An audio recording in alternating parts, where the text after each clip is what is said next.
Hey y'all, my name is Celeste. I'm a therapist from Boston. I have an amazing episode lined up for you. Don't forget, if you want to catch the visuals, I stream my podcast live, yes, live in front of a live audience on YouTube, Facebook, and Periscope. All you got to do is search Celeste the Therapist and you can find me. I'm always talking to somebody that's doing something to empower the lives of others. So check out this story. Let me know what you think. If you want to support me, share this episode with somebody that you love. You can also rate me on Apple Podcasts. That will help boost my podcast up on the mental health charts. And you can also follow me on all social media platforms. You can support me on Patreon, or you can just go to my website to learn more about me, celestetherapist.com. Let's get into this amazing episode. People don't abuse you on the first date, right? They don't open the door for you and then hit you and then tell you you're nothing and then you continue to date them. That's very uncommon. But more common is that you get wrapped up. It's a torrid love affair. They're everything you dream of. And then suddenly you make them mad and they go nuts on you. And then you're like, oh, what did I do? But you know, they're really not this person. They're the person that I met. And so if we can just get whatever made them mad, I just won't do that. And then we'll be better. And slowly but surely, whatever makes them mad is more and more. And it's more and more frequent or less and less severe. It's to the point where, oh, I hate the way you eat. I hate the way you sleep. I hate the way you breathe. Right. And before you know it, you're living. It's a total codependent lifestyle, meaning all your emotional needs are subverted in order to simply make sure that person doesn't go up. It's like trying to defuse a bomb all the time. Thank you so much for being here. If you're watching me on the replay, thank you so much for watching me on the replay. I appreciate you. My goal in coming on here is to help you shift the way you think. And I do that by talking to people that are doing things to empower the lives of others and sharing this story. But I also, like, one of my absolute favorite things to do is to talk about relationships. And I have this thing where I just honestly love helping people solve problems. And individually, it's easy for me to work with people, but as a couple, it's a lot more challenging. And it's challenging because I'm dealing with two different people from two different backgrounds with different issues coming together. That's a lot. So I don't enjoy couples counseling.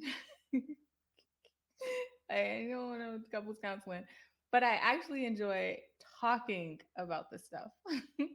Come to me individually, but don't come to me together. So I do that with my guy, Jeff. I'm going to add him to the stream. And if this is your first time watching me, I have an audio podcast. And if you're listening to me on an audio podcast, thank you for listening to me. And you can also catch me streaming live on YouTube, Facebook, and Periscope.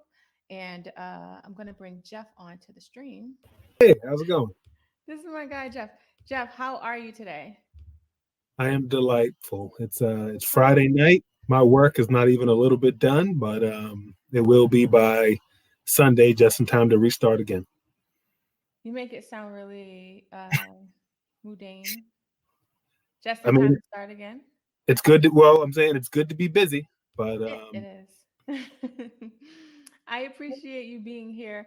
So first, before we start, because you guys know if me and Jeff are on, we're talking about relationships. But Jeff actually does way more. Actually, he's not a relationship guy. He just actually enjoys solving problems. Can you tell people a little bit about what you do as an executive coach? Yeah, well, it's funny. It doesn't have, when people say relationships and they mean romantic relationships. Yes, being an executive coach isn't about romantic relationships, but it's very much about relationships and interpersonal dynamics. And so a big part of what I do is help people, to use a Celeste term, shift the way you think about how you're engaging with yourself, how you're engaged with others, change the way that people experience you. Because oftentimes, we know the feeling, that you're your own worst enemy. And so that's a lot of kind of what it is, helping people figure out how to get out of their own way and to conquer the things that are holding them back that they know are possible, but somehow they never end up there. I had an amazing person on the other day talking about how much we bully ourselves. Mm-hmm. When you say we're our worst enemy, we're literally bullying ourselves all day. And it's hard to create changes if we're bullied. And it's easy to stay in situations. If we're bullying ourselves, it's easy to stay in a situation where we're being bullied. Right. Negative self-talk. You're going to do something and you could never do that. No, you always mess that up. Oh, there you go again. That's just you. Right. That feeling, that nagging feeling that's oftentimes personified as an actual voice in your head that's telling you that you can't, that it's not going to work. What will people say? They're all going to laugh at you. They're all going to, it'll just be another pile on a thing on your pile of favors, a pile of failures, that is. So some of it's that, and some of it's just literally the strategies to how you're blocking your own blessings, so to speak, and how to undo Mm-hmm. Mm-hmm. And then when it comes to that voice, I always say it's like this voice is like tapping at you. For me, like I have a very really clear mind. As soon as that voice starts, I'm like, okay, what's the solution? What do I need to do? I start getting into that mode mindset. A lot of people, this starts happening, and then it just becomes background noise. that. And then Right. that background noise ends up really controlling what they choose to do or not do, because we all have choices at the end of the day. But that noise is what's stopping them, you know? Right. Well, you can get in a rut and kind of just spiral around and around in that rut, right? Where, like, let's just take one, I eat because I'm unhappy, right? So food is my comfort. And then I look in the mirror and I weigh a pound more than I weighed last week. So I'm unhappy. So I eat. So I'm unhappy. So I eat, right? When it's like when Bugs Bunny and Daffy Duck are chasing each other around the tree. You know what I mean? Like you're not making any progress. And so figuring out how to do something different when you feel unhappy, or what else could make you feel happy, short circuiting that is a lot of what any problem solving is. So that's why it's all related. I might focus on more corporate and business, but that's why it translates so well to relationships, because it just does. It's all the same thing. That's true. It's good. I'm glad you kind of reframed that a little bit, because that does. I remember one of our shows we did talk to somebody who had issues with their family. It's literally, and a lot of the things I talk about with the romantic relationships can be interchanged with all kind of relationships that we have. You spend more time before the pandemic, particularly. You spend more time with your coworkers than you do with your wife or husband. 40 waking hours a week. That's a lot. You don't spend 40 waking hours with that, depending on your life. You may not. Exactly, Nicole. It's a vicious cycle, and so you got to pluck yourself out of it. So that's what we try to do. Whatever the issue, that's what we're trying to do. Yes. And one of the issues that comes up in relationships is like domestic violence. Hmm. And it's something I kind of talk about periodically, but I want to take some time to talk about some news that came on recently. I'm going to just share this story so everybody can see what I'm talking about. And then can you, as I'm about to share this story, and after that, I want us to think about like kind of defining what that looks like, domestic violence. So Major Hype, who is a very popular comedian. Would you say he's a comedian? He's a comedian, and he has an interesting lane. He's basically like a Caribbean comedian. So he's the one that does those impressions, like, oh, here's how a Trini orders at a restaurant. Oh, here's how a Haitian orders at a restaurant. Right. So that's, people probably know him from those viral videos. Hmm.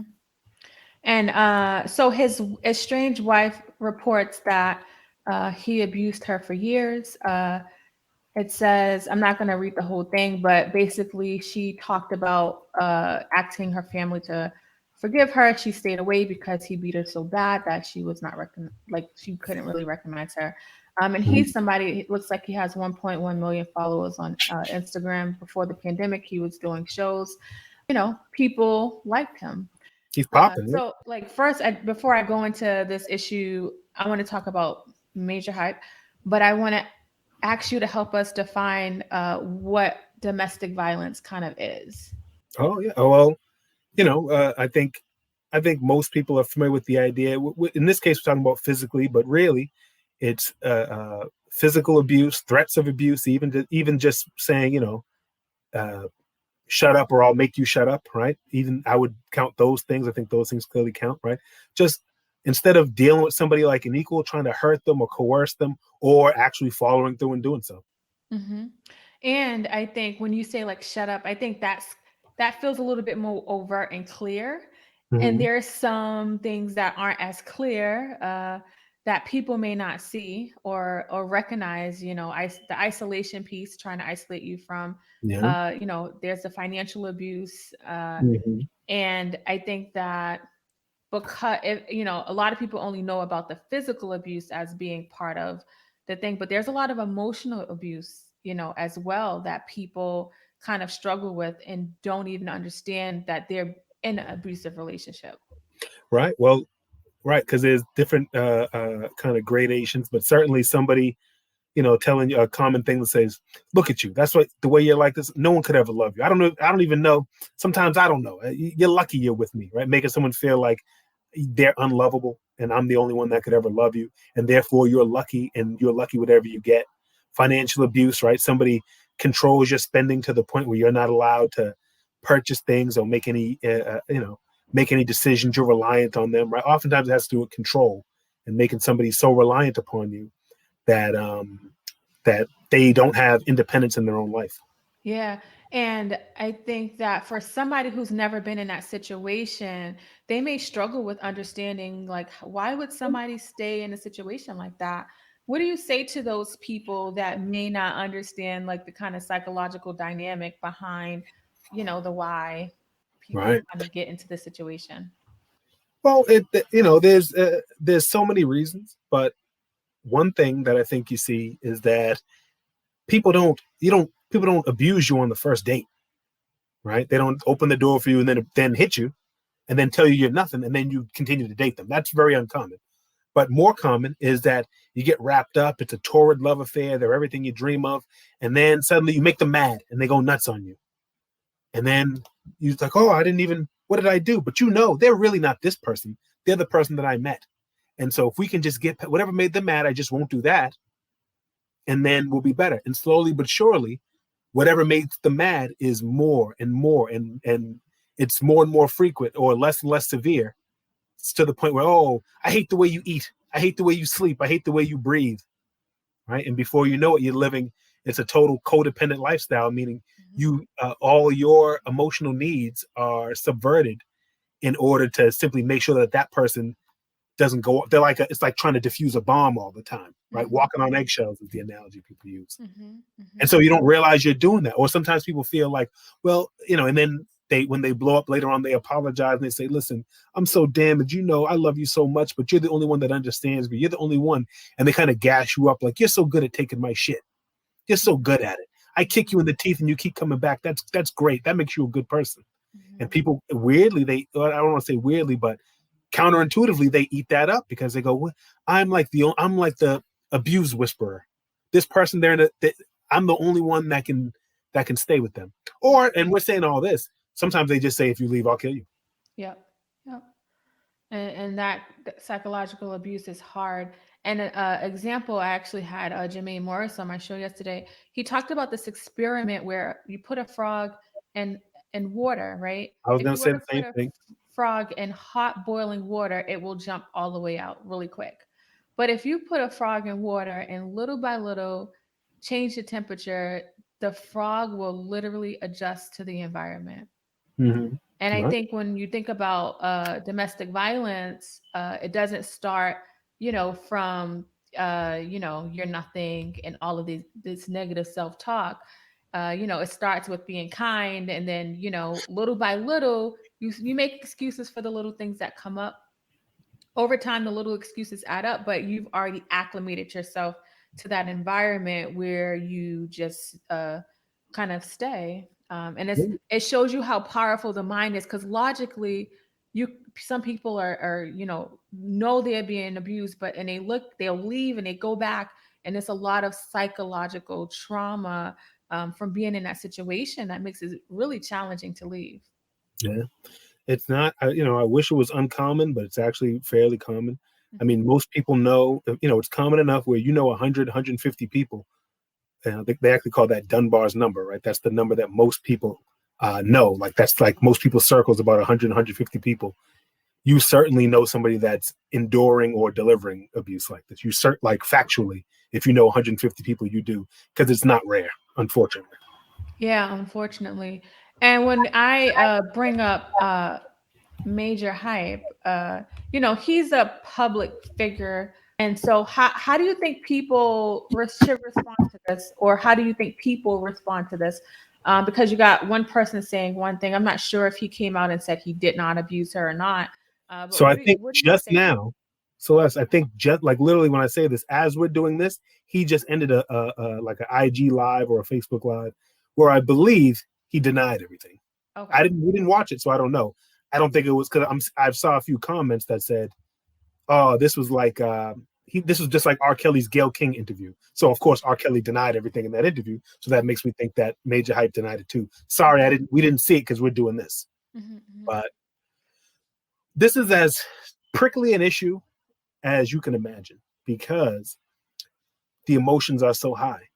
So here's the thing: there's there's a psychological mechanism called transference, right? And what transference is when basically you see a person or a situation as analogous to your own. For example, I'll just if Celeste has locks, and let's say that my mom had locks, right? Let's just say. And then my mom also spoke in a kind of melodic, pretty voice like Celeste has. And then I start to almost like associate Celeste with my mom. And then when someone says something about Celeste, I say, well, don't you talk about Celeste? And it's almost like she's kind of become my proxy mom, right? Does that make sense? If you ever met somebody that reminds you of your cousin, they almost get rubbed off a little bit of that cousin love. They kind of get that. That's called transference. And so what happens is when a situation like this comes out, people's transference runs wild. So some people, we're just going to say someone was physically abused. And when they hear this, immediately Majah Hype becomes their abuser in their mind. And they become very upset. And they hate him, and they know right away he's the worst person that ever lived. And then someone else has been accused of abuse falsely, or they feel falsely. And so immediately they say, that woman's a liar, you can't believe, so forth and so on, because their transference in the story, they've made themselves Majah Hype, or someone else in the story, they've made themselves the estranged wife. And that's why these become very hard to talk about. The reason why I wanted to talk about it is because I think that is, we have to be very careful, and that's unhealthy, right? That's an unhealthy way to approach it, because the truth is, we don't know what happened. But when I say this, and I'm a guy, right? When I say this, does that mean I'm saying women are always lying, or usually lying, or mostly lying? Women are liars? That's not what I mean at all, right? What I mean is just that I think the most important and safe thing we can do is to take all accusations very seriously. But no matter what type of person it is, whether it's a woman, whether it's a man, whether they're black, whether they're white, we take it very seriously, but we don't take it as a fact. We have to sometimes let the facts present themselves as they come, rather than like, I don't know, I watched his FB Live and he seemed like he was telling the truth to me. No, I read her interview and that seemed true to me. You're not a human lie detector, and we really don't have enough information. So we treat her with sensitivity, but we don't decide that we know what happened, which is super, because of this transference. It is super duper hard to do. You make a really good point. So Cynthia Centonio Brown's, she's someone who was in jail for 15 years for murdering her pimp, was accused by his ex-wife of sexually abusing her. And, his name got dragged in the mud, and, people rallied around her. And she admitted that she lied. Yeah. Right. Did you hear about this? Vaguely, but it doesn't. The fact is, that doesn't have any bearing on the next case. It's not like, see, so maybe she's Pam Long. It's not that. It's that every type of person, they used to think, well, a priest would never, unless he's a priest, he's a man of God, he would never touch a kid. Being a priest does not mean you're not a molester. Just someone telling me I couldn't have done this, I'm a priest, I would say, that doesn't convince me at all. The individual situation is a situation, because in this world, there's some priest that was innocently accused somewhere. And then somewhere else, there's someone who we just know is the angel of all angels. And they look at, Bill Cosby. When the first accusation came out about Bill Cosby, when we heard that Bill Cosby was Bill Cosby, no way. Because immediately in transference, they're taking down our good black men. That's what we all jump to, right? And then one story, not besides the fact that many of the accusers are black women, besides that, but we don't know them. We know Heathcliff Huxtable, right? A dozen stories, 24 stories, close to 50 women said he did something at least. They didn't all say he raped them. They said he did something. At what point do I say, you know what, men? The fact that I feel close to black men is not enough to deny 50 people that there's something to this. Do you know what I mean? So instead, I think you just got to hold early on. You got to hold back and say, listen, let it come out. If I knew Pam Long, who's the woman you just showed, who I guess fabricated it, when she accused it, I would have said, oh my God, this sounds so tough. Listen, I support you in going to the cops. I support you in whatever you're doing. She said, and I want you to stand up and say that this person did this. And I can't do that because hasn't played out. It's different when it's like your sister, somebody where you just go, it's not my job to be objective here. In this instance, if it's my kid that's accused or my kid that's accusing, it's not my job to go, listen, daughter, let the facts play out. In that case, of course I'm biased. But in the world, like people in the world, it's more like, let's do an investigation than it is, I've decided that men are always guilty. I've decided blacks are always innocent. I've decided women are always liars. That is a terrible strategy that will have you looking like all the people who marched for Jussie Smollett one day after he says what he said. And then it turns out, he's telling like dumb lies, like not even like good ones. I love the fact, yeah, one story doesn't negate another story. Thinking about how things played out, Jussie Smollett was another big one, right? How do you suggest? Because I think people get really emotionally invested in this stuff, and I think that a lot of times males will end up getting the brunt of accusations where there's this assumption that it's true. Like when the accusation comes out and it's a male, I think with women tends to be giving more leeway around certain accusations than men are. And even like if you hear about like a teacher abusing a child that's a female, unfortunately, guys will be like, "Man, she's bad. My teachers wasn't bad like that back then." And then if a male is accused of abusing the same, like we talk about the same age, the same career, the same child, there's a whole different mindset around it, which is baffling to me. Why do you think that is? I think that there's like a moral exchange rate. So certain things are thought of as bad for one gender, race, sex, position, and not the other. And I think that maybe even sometimes the exchange rate is a little bit warranted, but overall, so I'll give you like an example. If you say domestic violence, most people, and this is just statistically, okay, when you say domestic violence, what people picture, a guy, literally they call the tank tops a wife beater, a guy in a wife beater hitting a woman. But in actuality, if we're just saying who hits who more, believe it or not, women are statistically most likely to hit an intimate partner. Okay. But that being said, it's not so easy to say, okay, then it's women that are bad, because men are by far more likely to kill an intimate partner. Okay. So women hit more, but men kill more. The truth is, these statistics don't help us, right? It's like looking at how likely is it to rain on a Wednesday? Okay. 20%, then I'll go outside in shorts in a t-shirt. No, what the statistics, the stats don't matter on an individual day. On the individual day, it's raining or it ain't. Either it happened or it didn't. So in that same way, you got to let go of the idea that somehow you can like guess and use heuristics and just kind of guess, well, men always do this. Oh, women always lie. It's not the case. And so you got to remember, if the roles were reversed, what would I say? So when a 14-year-old boy, a 28-year-old teacher is arrested for sleeping with her 14-year-old male student, and you say, oh, where were the teachers like this in my day? Flip the genders before you say that. That'll let you know how much of an effect does the exchange rate have. When Jussie Smollett comes out and says, they had to put a noose around my neck, right? And you say, okay, well, I mean, in like a Chicago subway, I mean, I guess it's not impossible. Switch it around and say, a white guy says, oh, they ran up on me and they spray painted Black Lives Matter on my face. You go, once you flip the races, suddenly you go, my skepticism kicks back in, right? So I so with Majah Hype and his wife, I just say, okay, if it was in the other direction, would I be so sure? Okay, we don't know enough. I personally am never going to conduct the investigation, but eventually, assuming she goes to the police and does all these things, then slowly but surely stuff will kind of come out.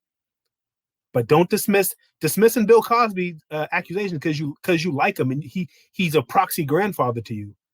Think of all the women that would have been safe if people weren't doing that in the 70s and 80s. Who would have been saved, that is. That's good.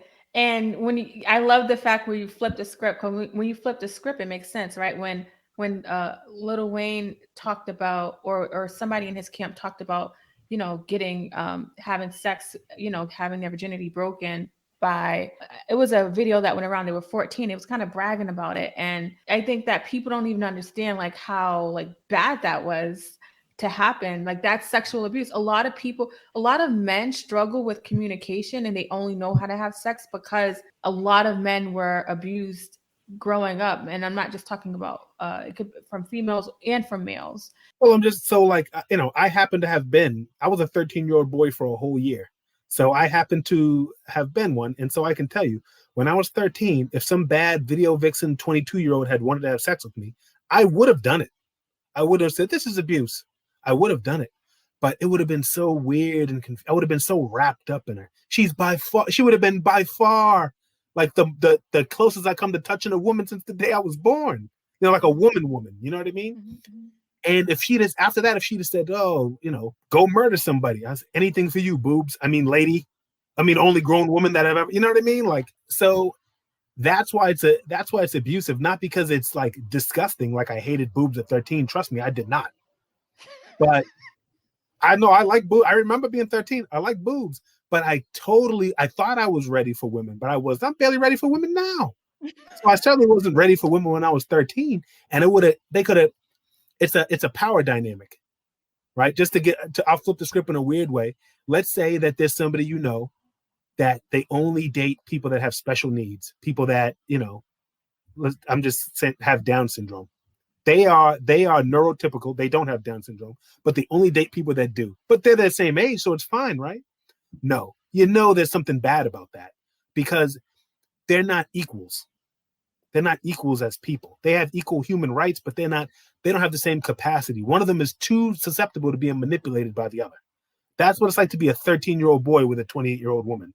Mm-hmm, mm-hmm. Right? And we recognize that when it's in the other direction, when it's a 28-year-old man and a 13-year-old girl, we recognize that far better. When she goes, he loves me. He says I'm mature for my age. And oh, honey, that's what them R. Kelly say. Again, your phrase, flip the script. I think that's what you got to do.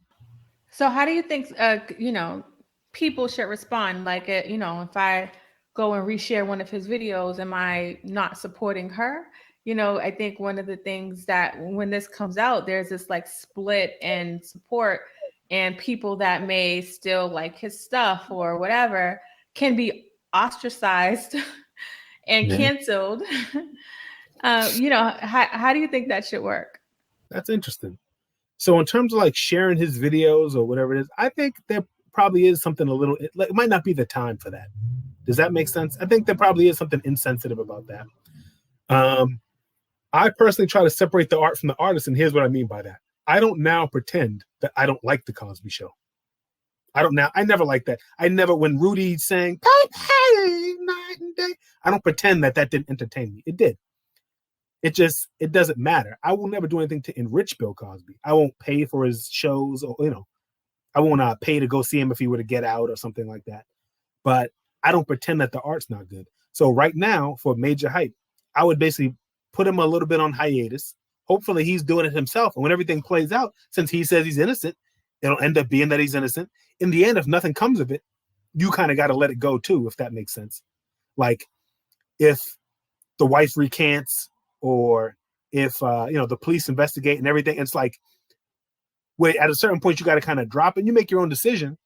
But for the moment, I'm probably hesitant to like, let me go to a Majah Hype show tomorrow, because it's not that he's innocent. That's not why you don't. It's not that I've decided he's innocent. It's that I've decided that this can't be known yet, not by us. Only people that know right now is him and her. Yes, that's so true. I want to go to this question by Miss P. Love. Most of society talks about physical abuse, but very rarely do they discuss emotional or mental abuse. What are your thoughts about that? I think that's accurate. I think that physical abuse is a lot easier to define because it has a bright red line, right? You basically just can't hit anyone for any reason. You can't go, well, listen, I slap my boyfriend lightly. I just slap his face just to show him respect, to teach him respect, right? So everyone knows, no, there's no level of that's acceptable, right? But with emotional abuse, at what point is saying to somebody, shut up, will you? Shut up. Shut the fuck up. Where it's like, whoa, that has become abusive, right? It's hard. It's a gradient. And so I think that people don't necessarily realize, and some people, they talk coarse and they go, that's just how we do it, whatever. Rather, I think you should hem as close to the ideal as you can, meaning you should speak with ultimate respect. Like, there's no reason why you should respect your mate less than someone at work. So if you can't say something to somebody at work, you ain't going to work there forever. But you're supposed to be with this person forever, but you're going to talk to them crazy? So I know people's emotions get the better of them, and sometimes they do, but you should know, man, this person constantly deviates from, basically like how you talk to someone with respect. Does that make sense? And I think that's like a good North Star to have. It's not the same as a hard line, but if you're constantly telling someone, don't make me, like, yeah, that's really far, because you can't do that at all in the street. Assault, like legal assault, is just threatening to hit somebody. Mm-hmm. Saying I'll fuck you up is assault. Mm-hmm. And battery is when you do it. Mm-hmm. Mm-hmm. Right? So in the street, I can't tell a stranger I'll break your teeth. Then clearly I can't tell my lover in my bed that we've been together for years and have kids, right? And I also think, individually, when you think about mental health, it's easier for us to go to the doctor if my hand's bleeding, but emotional stuff, we don't go. It's just things we don't talk about, especially if you are being taken care of, meaning like your Maslow's hierarchy needs are being met. Those kind of things you say, well, it's better than I had it when I was a child, especially if you're your own bully and you talk to yourself wrong. It's easier to stay in that environment where, that abuse is still happening. One of the most powerful things we can do is know who we are and understand what we're thinking, right? I just think that, if you don't ever take anything from my podcast, understand what you're feeling and what you're thinking, because you have more power than you actually realize. And a lot of the situations you find yourself in, I promise you, you're not really stuck. You just feel stuck. And that's a completely different place to be in. Right. There's a phrase I like about, a lot of people being stuck in different ways. They go, yes, I'm up, neck deep. I'm up to my neck in human shit, but it's warm and it's mine. And that's what it feels like to be stuck. You know what I mean? You're in this thing, but listen, it's warm. I'm used to it. I can handle it. This is how I live. But the truth is, you'll probably feel better if you do the hard thing of saying, yes, we've been together. Yes, it's going to be traumatic to leave, but that trauma will fade as life goes. But the trauma of staying and continue to be abused will never fade. It'll only, if anything, it'll intensify. So there's a lot of stuff like that you got to kind of like, we all know, first, it's hard to get into the pool, right? You're like, oh, it's going to be cold. Then when you're in, suddenly it's hard to get out. It's going to be cold again. Yeah. So it's not really that outside's cold or the pool is cold. It's that the transition is hard. Yeah. And you just have to be willing to make the transition. Yes, whether we're talking about domestic violence or literally anything else, transition is hard, change is hard. And it's like, logically, a lot of people understand where they are and they know where they want to be, but trying to get to that point is so challenging. Jermaine, another thing he said yesterday is that the changes we need to make is kind of like walking over a pond, right? Just walking over a puddle, not a pond, but it feels like we're walking over the Grand Canyon. Right? Like that's what that feeling. And if you really think about the two differences, I'm not going to want to walk over the Grand Canyon. If that's, I'm just going over the feeling of what it feels like, I'm not going to do it. Right. Yeah. And so trying to push yourself out of that comfort zone is going to be so important. Yeah. There's and we get trained kind of by our, we have these survival reflexes that sometimes they don't help us. So like one example, they do studies. So they'll take like a dog and put them in a room, and the whole room is the floor is electrified. Like it can be, they can turn on the electricity, right? So then they'll sound an alarm. They go boop. And then when they hit the boop, a second later, electric floor. So now the dog really, it really hates that, right? Next time, and it looks around how to get out. And the first few times to do it, the dog will run around trying to get out, trying to get off this electric floor. After a while, when they sound the alarm, the dog will hunker down. Knowing that there's no way out, the dog will simply steel itself to endure the pain. Then, even if they open the door, when they hit the alarm, the dog hunkers down. It no longer even looks for the door, right? Yeah. And so we can be like that, where you get trained into this pain. And so well, when this is happening to me, I disassociate. When this is happening to me, I just grip my teeth and go to another place. And then it gets to the point where maybe even you have a way out. And that's why you'll hear like it'll be that some no, this is a pretty gendered thing. Some psycho guy will kidnap a woman. And first she's trying to get away, trying to get away. Then 3 years later, he can like put her in the car, then go to the store. And she's a prisoner. And part of her knows she's a prisoner. But over this time, she's learned things go best for me when I just do what this person wants.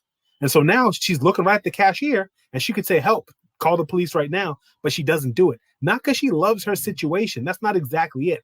It's rather emotionally, she solved this a new way. I endure this. And that's how I get my needs met. That's that. And there's so many different stories on that being true, where they'll say these stories of people who, and the person that has kidnapped them has freely allowed them to roam because they know they're coming right back. Um, and I know, with the pandemic, the domestic violence rates have skyrocketed. Yeah. So, I feel like I would be doing my audience a disservice if I didn't talk about like some ways that we can, kind of think about change and trying to get out of a situation. And so one of the things I want to say about like people that may be listening to this and maybe finding themselves in a domestic violence situation, or maybe listening to this and finding themselves realizing like, this, I'm not in a good situation. Safety is first, right? Like being in this field, have had to meet one on one with people on a regular basis, knowing that they were abused and there was nothing I can do about it. I want, my insides want to just leave, just leave. But I understand the psychology behind why they are there, and I want to give people who are also may have loved ones who are in a situation to some advice. But for people that are in this situation, safety's first, and be kind to yourself, right? Because I think, because a lot of us are able to create logic and understand like this is bad, but not understand why we still stay in it, we can really harm ourselves mentally around being in a situation. I would also suggest to build yourself up, like that's the most powerful thing you can do. The more you start treating yourself well, and it's situation by situation, right? It's not this grandiose thing. You may want to be here, and that's going to take a while to get there, but every situation, try to work on creating space to feed your spirit and allow yourself to find some form of wholeness. Like that's going to be important. And I say that because the more you are creating that space to be whole, right, and to do the best for yourself, you will slowly start to feel uncomfortable in that situation, because the more you treat yourself better, if somebody's treating you wrong, it's not going to feel the same anymore, right? And so like really understand like this is a journey, and beating yourself up doesn't help. If you go to your past, I'm sure you can look at some childhood situations that maybe have caused you to get into a situation like this, where it feels so familiar, right? We go to what's familiar to us. And so that's why, and whether we're talking about domestic violence or any other situation that we're in, a lot of times we're in it because it's familiar. It's familiar because we were in it. It's familiar because it's in our head. It's the way we treat ourselves. So really start to pay attention to how you're treating yourself, because you're listening to yourself. Like we listen to the negative talk, and don't even understand that we're doing it. Like, isn't that crazy? Like, that's Yeah. crazy. We listen to ourselves. And I think the more that I've delved into mental health, and the reason why I become so passionate is because I understand like we have everything that we need to make changes. We have everything we need within us to make changes, but we have to understand that. And so, like, my goal is to just educate you so you can understand that you have the tools, and I just want to teach you how to tap into them. Yeah. Well, Celeste, tell me this. So you're doing a session with somebody, and or suspect that they're being abused. They've all but told you. So why don't you just tell them, hey, listen, you're being abused and that's not right. And you just tell them, I'm going to call the police right now. I'm going to call them for you. Why don't you just do that? So, and this goes to my people that may have loved ones who are experiencing abuse. Me telling Jeff to leave his spouse because he's being abused and, I'm going to do it for you. I'm going to alienate Jeff. Jeff's not going to come and talk to me and tell me anything anymore. Right. So it's going to be so important to uh, make sure that you don't, we're all adults and humans. We cannot force anybody into a decision. We're actually pushing them. I'm pushing Jeff away if I'm asking him to just leave. And that's not, you're not being fair to that person. Right. And what will they, when the police show up, will they say, you're right, Celeste is a good therapist. And in fact, yes, this person's been abusing me. And now I've changed my mind. Yeah, and legally, my hands are tied, right? A lot of times, the person that's being abused will tend to, because of the love that they have for the person, and the emotional trauma, they will tend to say that it's not happening, that I'm lying. And also, like, not just thinking about the person, but thinking about me. I can't get so emotionally invested in Jeff's situation because I could lose myself trying to fight for somebody that doesn't want any help being fought for. Does that make sense? I think it does. And it's just like, I mean, you already know too, every time, Stockholm syndrome, right? We'll talk about that in a second, define that. But imagine almost all of us want to lose weight, right? So what if someone just follow you around smacking donuts out your hand, right? If you were committed not to eating donuts, you wouldn't eat them. Right now, you have like an ambivalence. You both want to lose weight, but there's something about the donut that won't let you let it go, right? Even as you're eating it, something's bad. If you ate a salad, you'd have a better outcome. And yet, you're going to end up with a ring of powdered sugar around your face, right? And so that's the thing. It's, if someone's going to help you with your diet, they don't follow you around saying, drop the gravy, drop it. Instead, they I need work with somebody you. to follow me around. Right. That's what it feels like. But in the end, the people that succeed, they can look right at gravy and walk away. And the same thing, unfortunately, with people that are in a domestic violence situation, they can look right at that person and say, this hurts. And I do love you. I even believe that you love me. But your love is toxic and I'm leaving. Right. Maurice talked about Stockholm syndrome. Stockholm syndrome, it's named because some people were held hostage, Stockholm, Sweden, they were held hostage for months. And what they found was that at a certain point, something switched in the people's heads and they began to identify with their captors. So they began to like almost be on their team. And it makes a lot of sense because when someone has control over you, their priorities start to become your priorities, right? Because you start to sublimate yourself. If they're happy, I'll be happy. Because if they're in a good mood, I get double rations. But if they're in a bad mood, I get beaten. And so you start to just sync up and totally sync up with their emotions. And when that's complete, they call that Stockholm syndrome. But it happens. There's been many cases of that when someone's held captive long term and they flip. It's literally like the dog example you gave earlier. Yeah. Literally like the same thing. All these things are related. And keep in mind, of course, we're built on the same chassis as a dog, meaning we're vertebrate mammals. Like, even though we perceive them as simple, we have the same fight or flight. We have the same fight or flight mechanisms that a dog has. Sometimes you can't do any of those things. The next thing you do is you acquiesce, right? What do I got to do to make you happy? And it's a form of brainwashing. Can that be correlated with narcissism? Maurice asks, can that be correlated with narcissism? It is in one sense. So Stockholm syndrome is probably not like the victims who have Stockholm syndrome. That's not correlated with narcissism, but narcissists are particularly good at getting people in that situation because their priorities are so clearly all about them and so consistently all about them.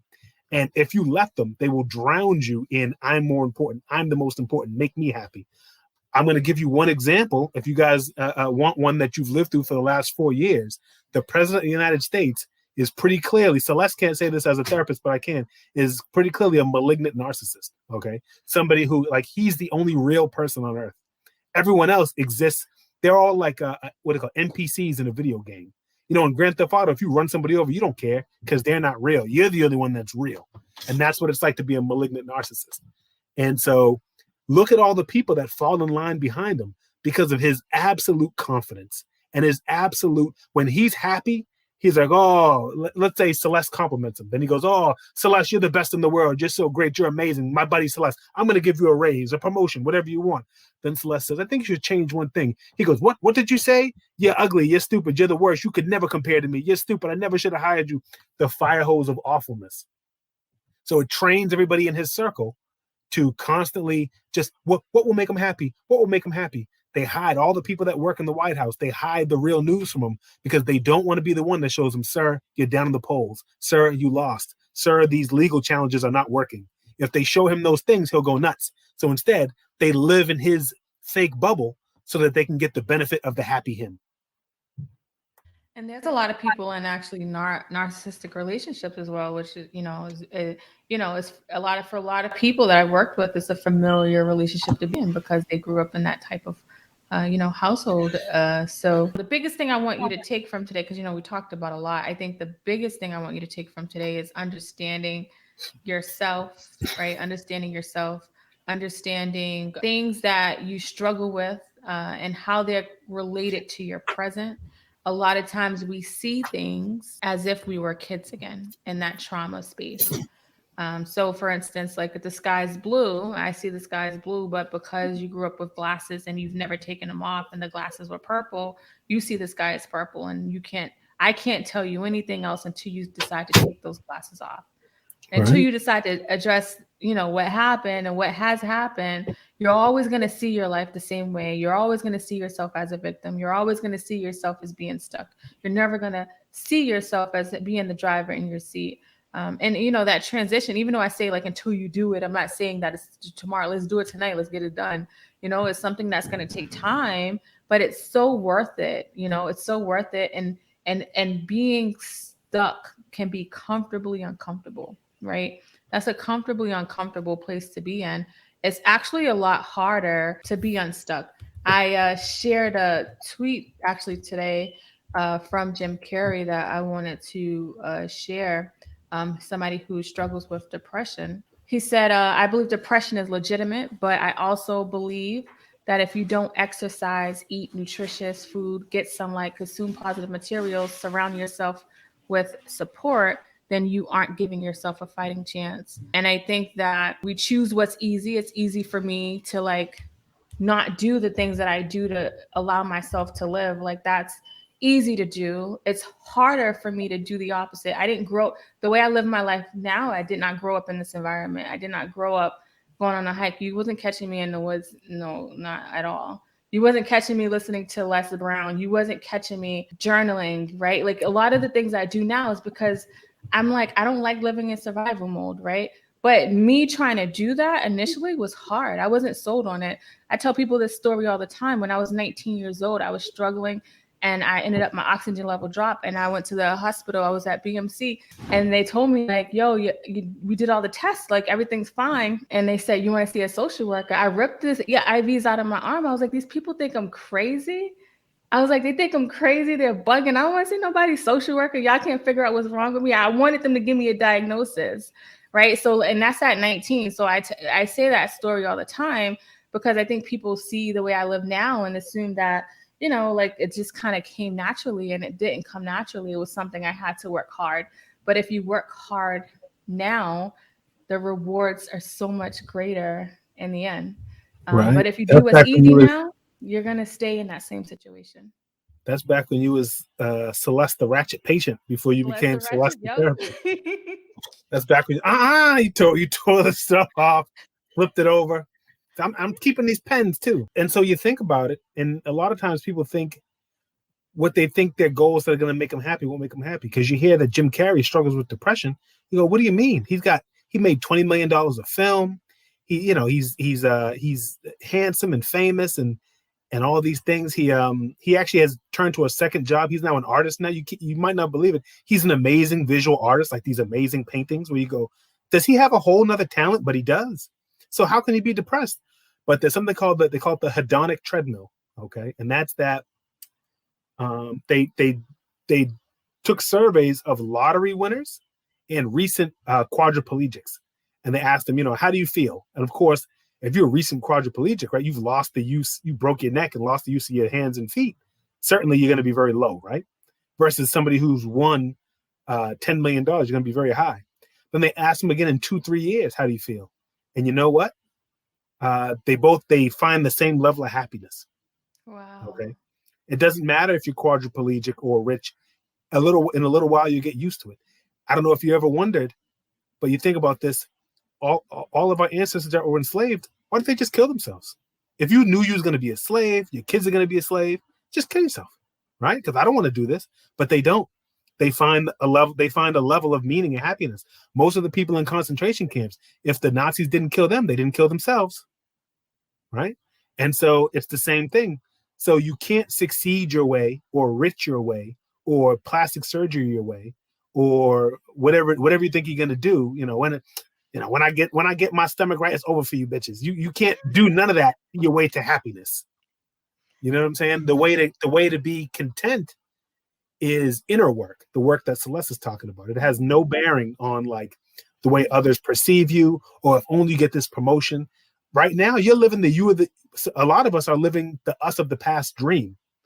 Like if Celeste, if I'd have told you that day, I said one day you're going to be like, you're going to have a renowned show and you're going to be a therapist helping people.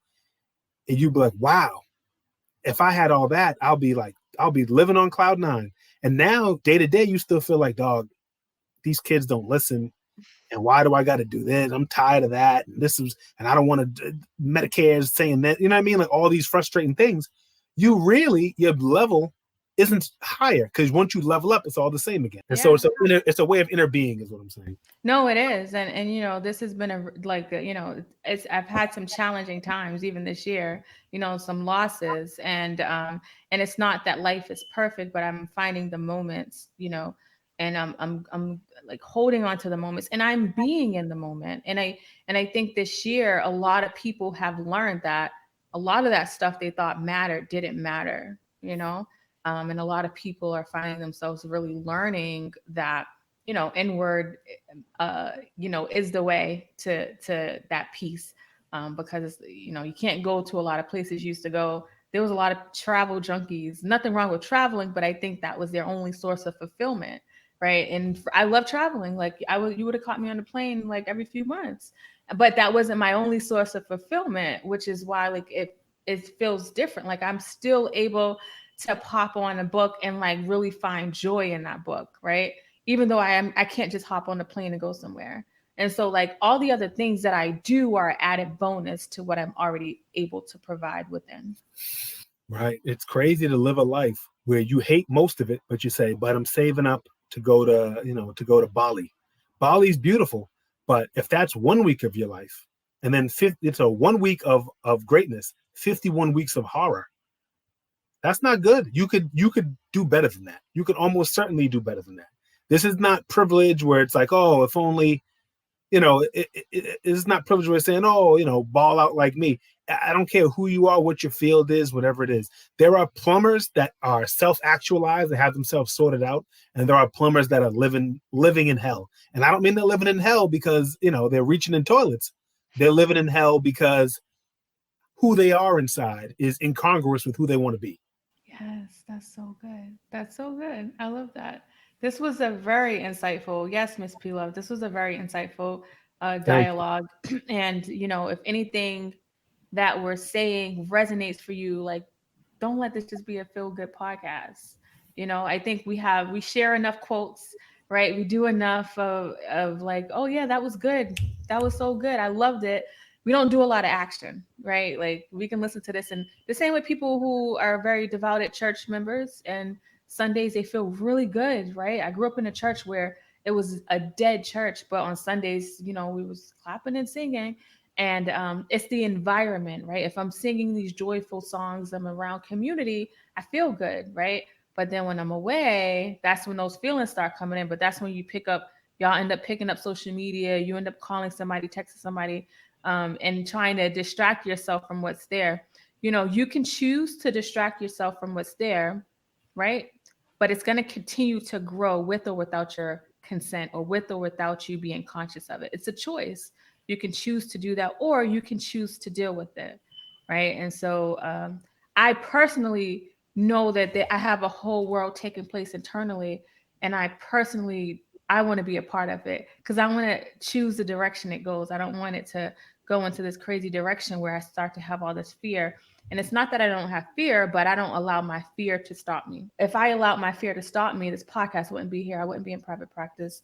I would be still working where I was working, not happy about where I'm at. But I acknowledge the fear, right? I'm mindful of the fear, and then I push past it. The same way when people get up when they don't want to go to work, they push past it because they're in survival mode. Try to get into living mode. Living mode, remind yourself, if I know how to survive, if I can push past this feeling to survive, I can actually work on pushing past this feeling so that I can work on living, because living feels so much better. That's it. You got it right there. It's just, you got this inner garden, and either you're tending to it and deciding what goes where, or it's growing out of control and you're going to live with whatever grows. There's no pause. Either you're mowing or it's growing. You know what I mean? So if you want a garden that's beautiful and roses and stuff like that, you got to plant it. You got to do it. That means you got to get in the dirt. You got to dig. You got to get plucked by thorns. But the alternative is that it is weeds, and it's growing every which way, and you can't enjoy it. And you look out at it and you feel bad. That's what your inner life, that's what your emotions can be. You got to prune it. And with the weeds grow without you being a part of it. So most of us, instead of having a beautiful like garden in our head, we have a bunch of weeds. And weeds, they just kind of flow over the garden. So that was good. There you go. This was really and we're glad you're here, Miss P. Miss P says, I'm here to listen and learn, to transform into a better person and continue on my journey of discovering how to truly love myself and give love to others. Yes, Miss P. I love it. I love it. I Amazing. love you guys. I love everybody that rocks out with me. Nancy, I didn't get to your question. I would just have Jeff answer it really quick, and then I want Jeff to tell us a little bit about Hello Black Trivia. Thoughts on difference between a full-blown narcissist and having narcissistic tendencies? Well, that's a good question. Everyone has narcissistic tendencies to a degree. Well, not everyone. Most people have narcissistic tendencies to a degree. Most mental health or personality diagnoses operate on the spectrum, right? So there's a book called the DSM-5. It's like people think of it like the Bible of mental health. There's a Bible of mental health. Unfortunately, it's not good enough to be called the Bible of mental health because it's not so great. But what it does is it has a list of traits, and depending on how many of those traits that person has is whether they actually have. It'll be like that 8 out of 10 in order to be diagnosed narcissistic personality disorder. So if you had 7 out of 10, I guess you don't have it. But that's not really how life is, right? In reality, it's just a spectrum. So some people are very, very empathetic. They are great at picturing not just what does Nancy Nance think. They're like, I don't just know what Jeff thinks. I don't just know what Jeff would think if he was Nancy Nance. I know what Nancy Nance thinks, who is Nancy Nance. That's like the highest level of empathy, right? And some people have none. Some people are very grandiose, right? They think everything they do is the biggest and the best. It's really every trait that Donald Trump has. I'm sorry, but it just is. And so some people think everything they do is the best. Other people are full of doubt. So when you have enough of those traits, you're a narcissist. But really, there's no shame in loving yourself and stuff like that. It's really about how you look at others. That's what I would draw the line. So in other words, if Celeste thinks Celeste is great, that's great. We think Celeste is great. If Celeste thinks she's great and everyone else is a piece of garbage that can die unless they agree that Celeste is great, that's narcissistic. You see what I'm saying? So there you go. So I ordered this. I haven't gotten it yet, but I want you to tell people about Hello Black Trivia. Do you have to be Black to buy it? Because my audience is very diverse. You have to be Black. You have to send a picture of your forearm. So Hello Black Trivia is something that me and my partner Pop started a few years ago. We went to a trivia night. I think people can see by now that I'm a guy with a little bit of knowledge. And so we said, we go to this trivia night, we'll eat some free wings when we win. The people at the trivia night treated us all right, but the trivia was all aimed in one direction, right? It's all about episodes of Friends and the movie Gone with the Wind and mayonnaise and shorts in the winter. The trivia was all in one direction. And so my boy Pops had an idea. Let's start our own trivia night. And so that was 5 years ago. And now Hello Black Trivia has been going 5 years strong. When we first did it, it was one night a month. But now we do like events and stuff like that. We do people's like holiday parties and smash holiday parties. And we have a take home game. And that's what Celeste has the website up right now. But it's helloblacktrivia.com. And you can actually buy the take home game and play Black Trivia in your own home. And it has nothing to do with anything we talked about tonight. But thank you for sharing it, Celeste. Oh no, it doesn't. But I always promote what people are doing at the end. That's what I do. That's what you do, baby. That's why that's very not narcissistic of you, very empathetic and generous. Oh, I I'm would so say far that you from don't meet the criteria. I'm so far from it. So that's good. And I've actually attended a live event, and the goal before the panoramic demic started, I had talked to Jeff about us doing the show live. Not where we're doing it live, but doing it in front of an audience. So that's the goal to kind of eventually go back to that. And just We're gonna really do it, quick. and when y'all get to the door, I'm gonna vaccinate every one of you myself. You get the vaccine, bang, vaccine. Yeah, I think it'll be a dope show. Jeff has good energy. I think we match each other's energy really well. So don't forget, you all can always email the questions on my website. There's a place where you can write comments and just kind of write the question. You don't even have to leave your name or anything like that. If you would like questions answered about relationships, one thing that Jeff loves, he loves solving problems, and I love having him here to kind of help me do this because he really thinks. I feel like I think outside the box, but he has that extra knowledge, the couple that that really helps it, and it makes it so interesting. So definitely like send your questions. Relationships, as he started off earlier in the podcast, does not have to be romantic. It could be. We've had somebody come on and talk about a situation with their son and brother, and we helped him kind of like think it through. So feel free to send your questions. It can be done anonymously. It does not have to, I don't need to be in your business to have enough people's business that I'm already in. So I promise you, I don't want to know. So yeah, this was good. Anything else you want to add before I leave? I love all y'all. Let's do it. Let's be better next week than we were last week. Let's do it. What about tomorrow? Well, it takes time. I'm not going to pretend that you're going to tonight. You're going to leave out here. I'm going to do it. I'm going to do it. And then tomorrow you're going to wake up. I ain't doing it. Every day. You got to do it every day. Get a little bit better. Yes, and it has to be an intentional thing. Really quick, if you're waking up late for work every day, you're gonna find yourself setting your alarm for getting up for work.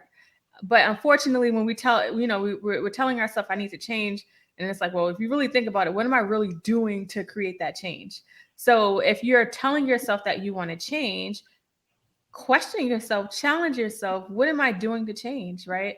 I've had so many different moments, where I'm always evolving, I'm always changing and saying what I want to do better. Right? I just had to take my iPad, the kids' electronics, because I'm telling them to take out the trash and clean the table, and then every now and then, I'm finding myself taking out the trash. I And took the they're just iPad playing away Among Us. And today. you just I hear them said, I can't arguing and keep playing talking Among Us. about it. I got to be about it. Yeah. I got to be intentional about it. I'm setting them, and I don't have bad kids, but I'm setting them up for failure where they're not being responsible. And so I got me a little whiteboard last night because this is a true story, y'all. Y'all know I'm mad transparent. I got off the live podcast. I finished. I go upstairs. They're knocked out. I wanted to do the old school thing and wake them up, but they're like 7 and 9. I wanted to be like, yo, take out the trash, do the table. So I had to write on my whiteboard. I got a whiteboard to make sure that I am, you know, writing these things down. I wrote on there for Friday, no iPad in big letters, because I didn't want to wake up tomorrow with their little cute faces and I forget that I'm supposed to take away the iPad. And so that was something that I had to be intentional about. There's these little things that add up that you really have to. And I'm like, what am I doing to change? So that's important. That was a real life example that just happened yesterday, guys. Yeah, I appreciate it, and Next time, if we remember, we'll talk about one of the cornerstones of my practice is the solution focused method. And it's just what we talk Ah, about. But we talk about it next time. Jeff, I love you. Thank you so much. Love you too. We Thank you will for talk having to me, yo. you. That's right. So this a moment of clarity. And make sure you always protect your energy. You stay focused and your life gon' be lit. And you are now rocking with Celeste, the therapist. Let's go.